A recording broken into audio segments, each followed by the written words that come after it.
Candidate Profiles, brought to you by Millis Community Media. I'm Peter Themistocles. I'm a member of the Millis Community Media Board of Directors, and I'm happy to host these profiles. Our Candidate Profiles series is designed to help you, the Millis voter, become better acquainted with the candidates running in this May's local election. All the candidates, opposed or unopposed, were invited to our studios to answer questions submitted by Millis residents. I'll ask the questions on behalf of the residents and will allow approximately 1 to 2 minutes for a response to each answer before moving on to the next question. Each candidate will have up to 2 minutes at the start and the finish for opening and closing statements. So joining me now is Mike Giampietro, a candidate running unopposed for the Planning Board's 5-year term. Mike is currently the Building Commissioner for the town of Millis and is also a member of the Zoning Board of Appeals. Hi, Mike. Thanks for coming in. Thank you. And please take it away with your opening statement. Oh, okay. Just a little about me. I was born and raised in Milford, had businesses in Milford.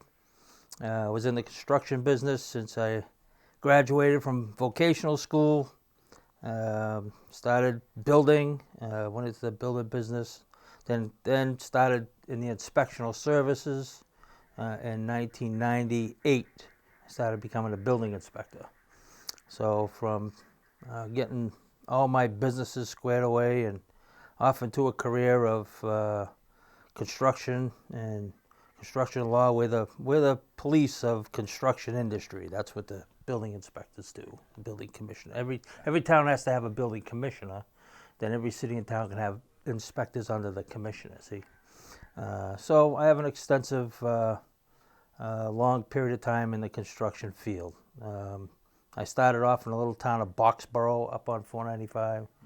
And then I came back to Milford as a commissioner in Boxborough. Came back to Milford because the building commissioner in Milford was going to retire.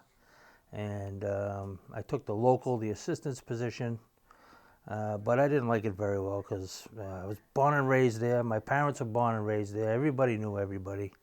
And it was very difficult to do your job in that position, see. So a little town of Millis opened up, and I got the job here in 2003, and I've been here ever since. I've recently built a house on Orchard Street and moved here to Orchard Street 2 years ago with my wife, Tina. So we reside on Orchard Street, very different than Milford, and, country setting, which we always wanted to do. So we love it here, and it's a nice little town, and it's growing. That's the problem with little towns; they don't stay little forever. Indeed, so, yeah. Indeed. Yep. And there will be the subject of some of the questions that we have for you. In fact, why don't we get to some of the some of these questions? And the first one is just to start us out. A viewer asks, for those who may not understand the role of the planning board, can you give us some examples of what it does and what it doesn't do? So within our planning board, our zoning regulations, each town has zoning regulations and planning regulations. So for land use, under the zoning bylaws, you have zoning districts. Every city and town is chopped up in zoning districts. And each zoning district under the use regulation table allows what can be used in those zoning districts. And then either by right, by special permit, whether it be the planning board or the zoning board or the board of selectmen, then once someone wants to develop a certain aspect of town and they need a special permit, the building commissioner directs them where they have to go. So the planning board is in charge of certain special permits, and they're also in charge of site plan review. So the building commissioner has the right to send anybody at any time to the planning board for site plan review. And site plan review is the board looks at a specific project to make sure it's conducive to the town. It meets the fire department, police department, how to get in to fight a fire, just general overall safety of the whole project. So site plan review is very important. And the special permit process for certain developments within our zoning bylaws that require you to go to the planning board is a very important process for the planning board. Great, very good, thank you. You're welcome. Next question. Many see this town's growth, which you made reference to in your opening, many see the town's growth and jump in the development as bringing new challenges as well as changes to our small town community. Can the board still manage to keep the small town culture with all this growth? Well, that's a tough question. The Commonwealth of Massachusetts keeps handing down mandates to cities and towns to comply with, and that gets tougher and tougher. So the cities and towns have to deal with those mandates. So bigger cities and towns have more resources to back up and to either fight those mandates or carry through them. So in a small town, it's tough, and the people who run the town, the people that get voted in, the people that get appointed to positions are important because they hold those positions in which they can review certain aspects. Like we have this NBTA housing law that the state has thrown at certain communities, which is it's very tough to wrestle with. They'll be brought to the town meeting for a vote, but in the meantime, it gets mitigated out through the committees, subcommittees, and the planning board, and all issues arise from it, and it's a building inspector's nightmare. Being on the planning board, having all this experience, in building, number one, and regulations, and being a building commissioner for years, and being in this town since 2003, I have a lot of input, seen a lot of stuff, and how we're going to manage this, and how to keep it, the small town, not turn it into a bunch of apartments that are sort of kind of being pushed on cities and towns by the state. So, I mean, when you look at the aspects of the regulations that are handed down from the Commonwealth, look at the energy code. The energy code impacts housing really stringent, not like any other state in the whole country. We're the leader in energy codes, and that in itself is a big problem. And how they made those regulations are a big problem for building officials throughout the Commonwealth in every city and town. I'm on a state board myself. I'm involved with a lot of building commissioners organizations, and we hear the grumblings and with the energy people and how to enforce it and why they're making all these regulations and making it more expensive to build. So there's a lot of stuff going on that you really have to mitigate through and think through stuff, which quite personally, I don't think the people making these regulations are thinking the whole entire thing, on how it impacts everything. Right. So, but we get handed down the regulation from the state, and we have to make a wise decision. Yeah. Right. Very good, Michael. That's a very interesting insight into that world. Thank you. I have to continue asking questions. Well, go right ahead. I get questions every day. And maybe this might be continued. What do you think is the most important issue the planning board is facing right now? Well, I think right now is the NBTA law, okay. right? Whether the town is going to vote in favor or opposed. And if you've been watching the news, I think it's the town of Milton. They opposed it, and now they're running into the Commonwealth of Massachusetts going after them because they opposed it. Right. So. That's probably the toughest to deal with, the overlay districts, where it has to go. It doesn't have to go. The town can vote against it, obviously. I'm not in favor of it. I don't like it. I just think it puts too much pressure on a small town, right? And it's going to affect the resources, right? Police, fire, building, everything, schools. Because we will be mandated to increase building in Millis. The minimum amount of units to come out of all this would be 750 units. Just think about it. Wow. 750 units in a town of this size is a lot. We have some 40Bs going on in town right now. We have one going up near Medfield. That's 3 buildings. We got one that we just approved where the old Butter Bings was. That's going to be 24, I think, units. So Tom Roach is doing one across the street from Tractor Supply. So Okay. if you That don't, was going there. yeah. Interesting. And we have another one coming. They haven't came to the board for a permit yet, but we have some indications that they are. Right next to the bowling alley is Hammond Lane, right there. That piece of property. That's gonna Okay, that's gonna be 2 or 3 buildings, I think, in there. That's gonna be a 40B proposal. At least they've got it on paper, and once they move to getting it on paper, they're pretty serious about it. So. You'll have another 40B there. And the reason for 40Bs is, the state mandates that 10% of the housing stock has to be affordable. And then when a developer sees that a city or town doesn't have 10%, you're right around 3 or 4%, they were wide open for 40Bs. So what a 40B is, it relaxes zoning, right? To allow for these housing units. So we're going to be, having a few come out, and that'll be interesting to see the balance when you have new construction, like off of Ridge Street. You got some new houses going over there. Yep. So when they come online, you have 40B numbers, drop because your new houses are coming online. Right. When the 40B comes online, the 40B numbers go up because those houses until they catch up. So it's always a balance, and to get to that 10% is quite problematic when you have a lot of construction going on. So see how it shakes out in the future. Right. It's always an option for a developer.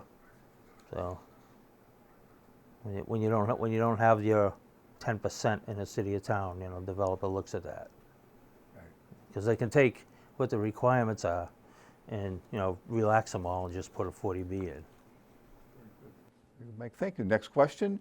If the board agreed, and if you could single-handedly improve one process that the planning board is involved in, what would that process be? Well, the process of the planning board is to make sure that development is built according to the regulations in the town. I would have to say, it's, people want to streamline permits. They want to go through, get it done faster. Put more thought into the development of the special permit and what they're asking and how it's going to impact the town.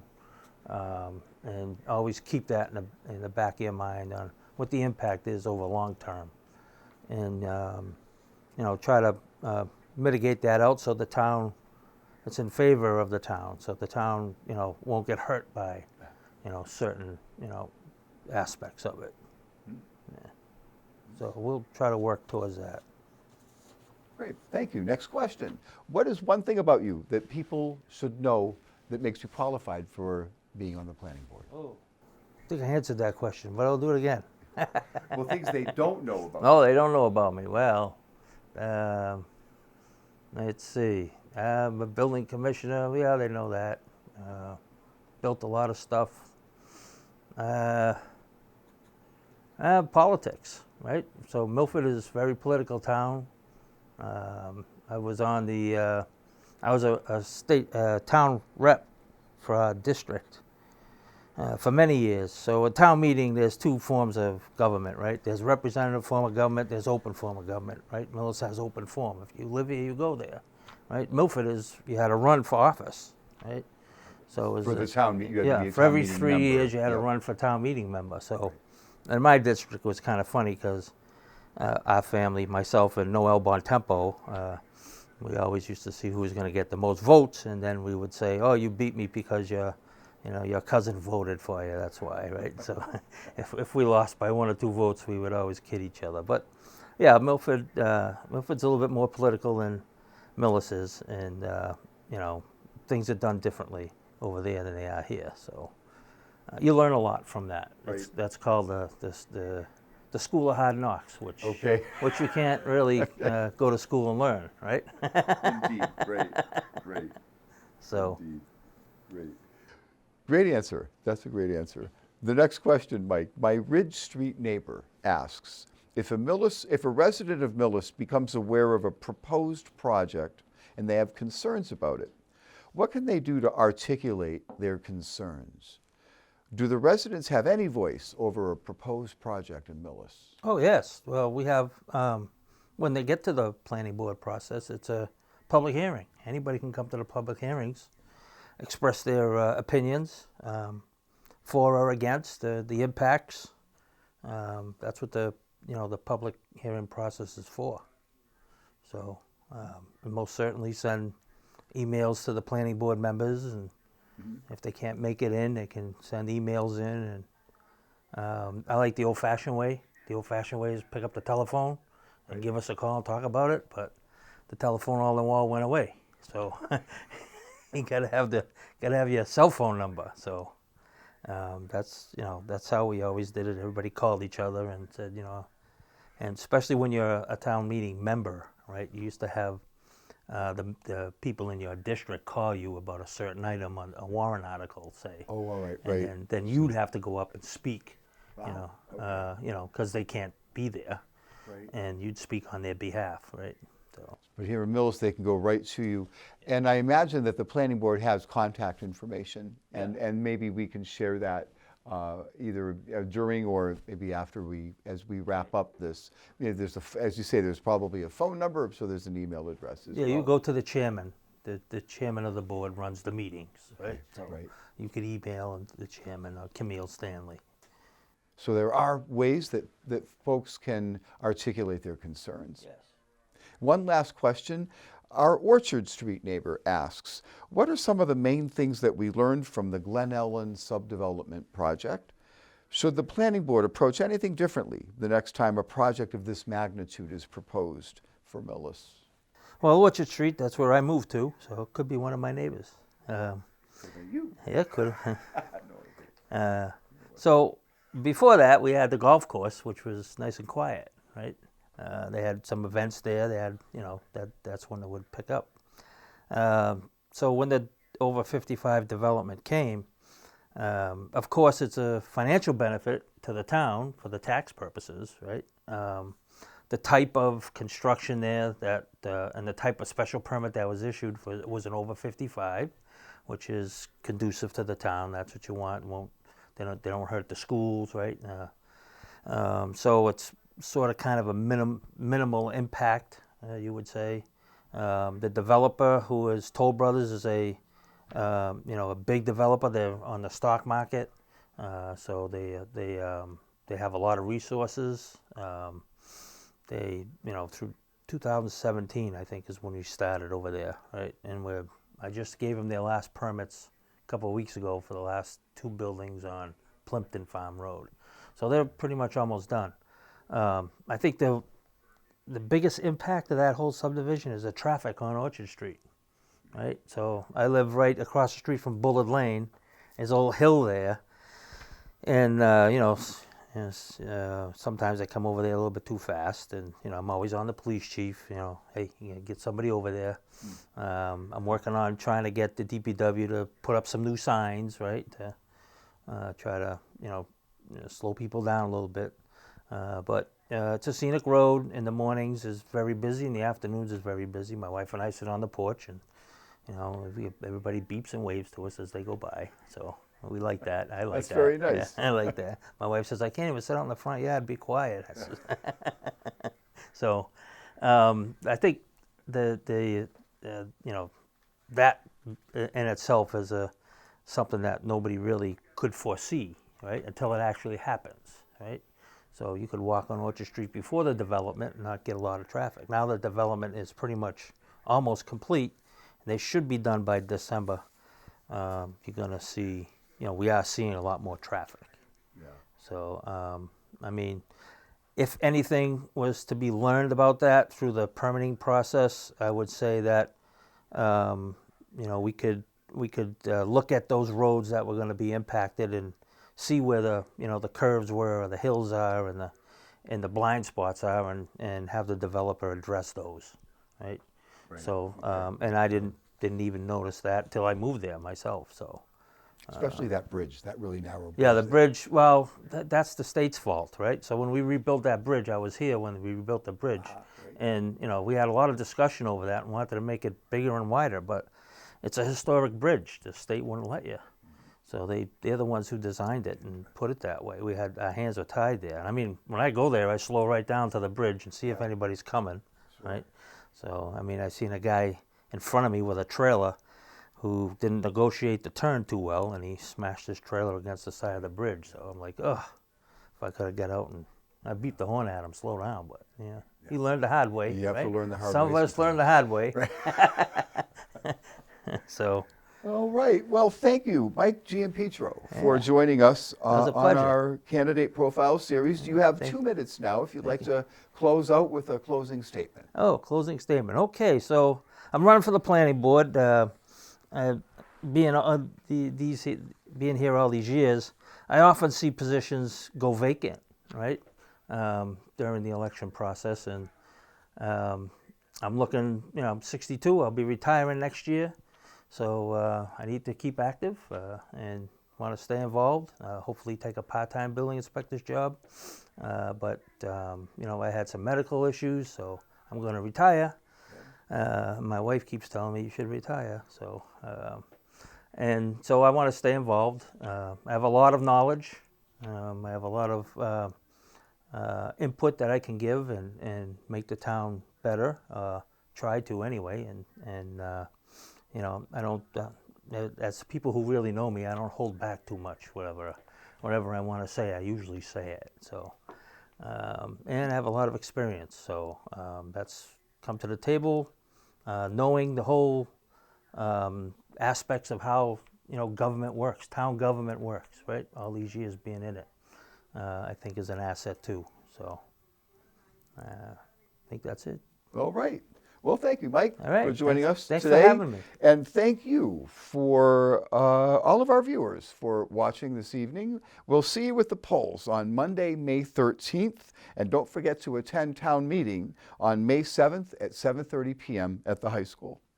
Thanks for watching.